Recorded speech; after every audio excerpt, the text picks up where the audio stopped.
Merci. Vous tenez la montre aussi. Hein. Donc, Nano Pourtier, il disait régulièrement, je veux que vous soyez impliqués à 100% dans ce que vous faites. Comprenez, on fait un sport, voilà, faut être dedans. Je veux dire, vous pouvez pas. Et donc, un jour, je lui dis, c'est gentil, tu nous répètes ça toutes les semaines, il faut être 100% impliqué, mais ça veut dire quoi concrètement? Et il m'avait répondu, il dit, bah, c'est simple, vos problèmes, les problèmes de la maison, vous les laissez à la maison. Sur la piste, à l'entraînement, en cours, je ne veux pas en entendre parler. Ce n'est pas le sujet. Je fais, oh, d'accord, mais bon.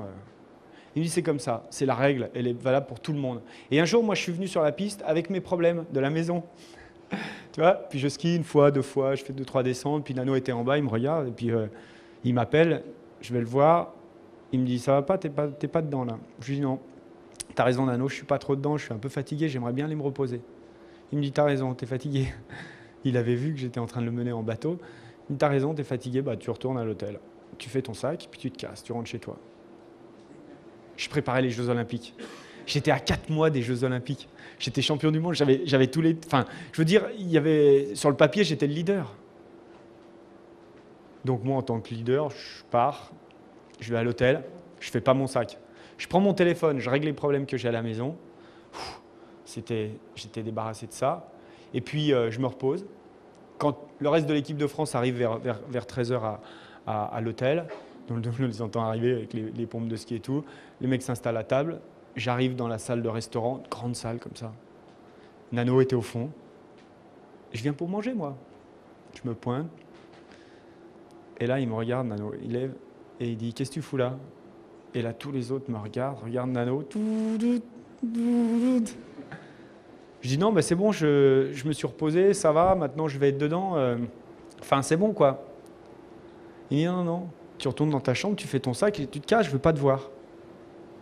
Je fais, attends, Nano. Et là, tous les mecs... C'est comme ça. C'est compris pour tout le monde? Et je suis parti. J'ai fait mon sac, je suis parti. C'était un mercredi.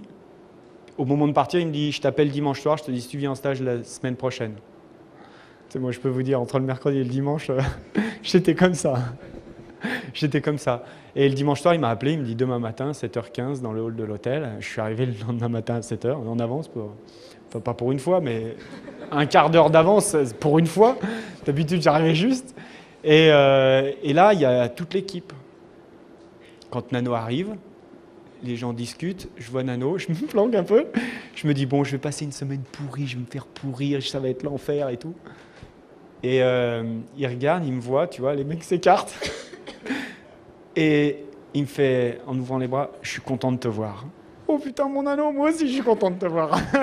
Je suis allé le voir, je vais sauter dans les bras. Je dis, ah, ça fait du bien. Hein. Et je peux te dire que tu vas pas entendre parler de moi et au niveau implication, je vais être dedans. Alors là, tu peux en être sûr. Et les mecs disent, ça a décontracté l'atmosphère. Et j'ai trouvé que c'était vraiment fantastique la façon qu'il a eu de me recadrer. Parce que d'abord, il a fait de moi un exemple. Et c'était vachement important parce que quand on fait de son leader un exemple, je peux vous dire que derrière, il n'a plus eu de problème. Ni avec moi, ni avec les autres. En termes d'implication, à l'entraînement, on était tous dedans. Et c'était ça aussi, ce qui a fait la force de cette équipe de France, qui était une des meilleures équipes du monde, c'est qu'il y avait un vrai état d'esprit. Et que cet état d'esprit, il était conditionné par des valeurs qui étaient fortes, lesquelles étaient traduites dans des règles du jeu, dans des décisions, dans des comportements. Et quand il y avait des comportements qui étaient hors cadre, poum, il y avait une sanction qui tombait de manière assez fulgurante, c'est-à-dire qu'il n'y avait pas de négociation possible, un peu comme un éclair dans un ciel bleu, c'est qu'il n'y avait pas de négociation possible au moment où la sanction tombait, mais au moment où la sanction était levée, ça revenait au ciel bleu et au beau fixe. Il n'y avait pas de rancœur derrière, c'est ça que je veux vous dire. Et ça, c'était super puissant parce que quand on se fait recadrer, c'est un acte, dans ces conditions-là, pour moi, ça a été un acte salvateur. Ça m'a recadré, ça m'a remis dans le jeu.